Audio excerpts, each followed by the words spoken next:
hardly be more different. It's about steampunk. This suggestion from Jema Hewitt, who is a freelance craft writer and costume designer. Fair description, Jema? Yes. Yeah, okay. Yeah, that covers it. But known in the steampunk community as Emily Ladybird, collector of lost artefacts and devices for her employer, Dickens and Rivet. Now, we've got a bit of explaining to do here. Some of the listeners will be right on this. Some people perhaps know a little bit about cosplay, will have some understanding of this parallel universe, but others will be mystified. So, Jema, not much of a responsibility, but explain steampunk, please. Oh, I could be here all day. Yes, okay. But briefly, steampunk is Victorian science fiction. It takes the idea that perhaps the Victorians had access to a technology that they didn't have, that they invented the first steam-powered computer, and imagines what life might be like now if we'd gone down that alternate history path. This is the Ada Lovelace and Babbage. Totally, yes. Now, just tell us a bit more about that. The difference engine. Well, Ada Lovelace was a wonderful Victorian mathematician, and she got together with Charles Babbage, and they devised the first computer. Ada Lovelace is known as the Countess of Numbers, and they had a wonderful relationship. She was very valued by Babbage, and she's quite a steampunk icon as a scientific entrepreneurial lady. And yeah, we like to kind of imagine a different world, a fantastical world where science rather than magic is a kind of fantasy element. Now, so far, I have not mentioned your appearance, but I want you to describe what you're wearing now. Are you Jema today, or are you Emily Ladybird? Well, I'm mainly Emily. I'm wearing little button-up boots, little Victorian boots. I've got a big Victorian-y type of skirt. I've got a little red corset, a pretty jacket, and I'm wearing big hair, so lots of curls. Mighty hair. And a tiara, which is a bit glam for 10 in the morning. Oh, no, I mean, round broadcasting houses, trust me, it's absolutely, we all do it. And how do you feel when you're Emily? I feel very glamorous, very confident. And how different is that to when you're Jema? Well, I am also fairly glamorous and confident as Jema, but I think Emily is a bit more adventurous. She has a wonderful alternative life. She can go off to the moon and do exciting, adventurous things that Jema has to work for a living. Yes, yeah, well, yeah, Jema does. And Jema's very successful. But Emily, I mean, how does she get on collecting these lost artefacts? She does pretty well. I mean, she gets into trouble a lot of times and has to be rescued by her feisty sidekick, who's a little bunny. But he's a genius bunny. Oh, that's handy. It is. Is that how real is the bunny? I do have bunnies, and Mr. Woppet is in fact based on one of my rabbits. And yes. Mr. Wobbit comes along to your convivials? No, not anymore, sadly. But he is there in spirit, definitely.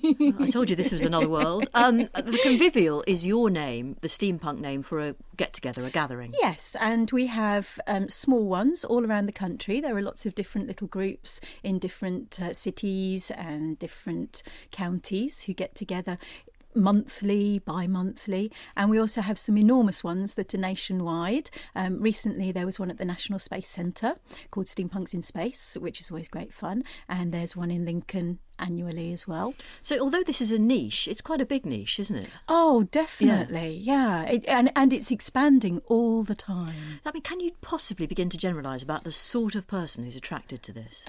Not really. Creative people, definitely. I think whether someone has an interest in music or art or literature, the people who tend to be into steampunk definitely enjoy Victorian unusualness, artistic creativeness. Is there a sort of a spirit world element? In some elements, yeah, definitely. I mean, I go fearless vampire hunting, and there are some interesting monsters, yes. Victorian monsters like the Jabberwock. Oh, yes, my friend Kit Cox writes books about alternative Victorian monsters. And you mentioned your shoes. You did describe your shoes earlier, I think, yes, didn't you? Yeah. Yeah. Now, I put it to you that they are a bit fetishy.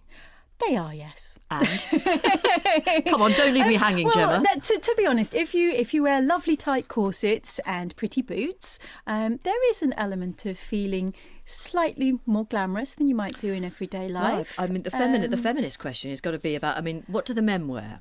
The men wear all sorts of interesting things as well. Some of them dress up very, very gentlemanly in very bright waistcoats and lovely cravats and things like that. Some of them are a bit more engineery. I've been known to wear boiler suits to convivials, so you don't have to wear fabulous, enormous ball gowns all the time. That's not a thing. Steampunk's more about an attitude, a way of being, friendliness, creativity, environmentalism, things like that. There's an H.G. Wells element, isn't there? There is, course, yeah. And Jules Verne, H.G. Wells, they were quite an inspiration at the beginning of the movement, obviously. Their attitude towards politics, the idea of creating a revolution through thought. Steampunks are quite an interesting group of people. Some are just into the look of it. Some are much more active politically and socially.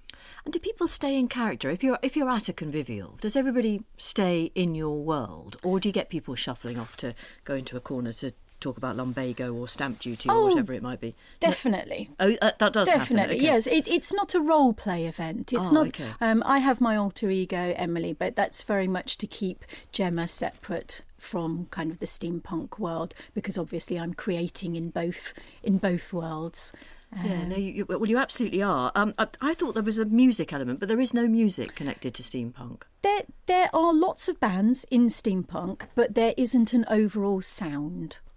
So you might get folk bands and punk bands, and their only kind of common linear grouping is the fact that they might wear top hats and have an interest in Victorian issues, or use the Victorian era as a little bit of a jump-off point to write their song lyrics. I've drawn attention to the fact that your costumes are amazing. You look wonderful today. I want to hear about the dress that contains a gin palace. that seemed to me to be, well, the ultimate, really. The gin bustle is rather spectacular. Yeah. Yes, it's a beautiful blue dress, and it is a full-length bustle, and it has a drinks cabinet in the back of it, which is usually concealed by a little curtain, and you can pull a cord and the curtains sweep aside like a theatrical performance and reveal the gin bottle and a glass. Unfortunately, I didn't realise this, but there is a flaw in as much as I can't actually reach round You to can't the gin. get yourself a drink. No. However, you could come. I'd like to book you to stand stock still in my kitchen on Christmas Day. And then we could all just, at times of need, we could access the gin. Yeah. Are you available? I'm up for that. Totally. Okay, all right, brilliant. This has been terrific. Thank you so much, Gemma. I know you've written books, haven't you, about steampunk tea parties? And Yes. is that the ultimate convivial? Book. Oh, definitely. Yeah. We love our tea and cake. Yeah, okay, brilliant. Thank you very much indeed. Gemma Hewitt, Steampunk. If you want to know more, I imagine there's plenty out there to discover, and we'll have some photographs of Gemma on our Twitter feed and on the website a little bit later. But thank you very, very much indeed. All the best to you.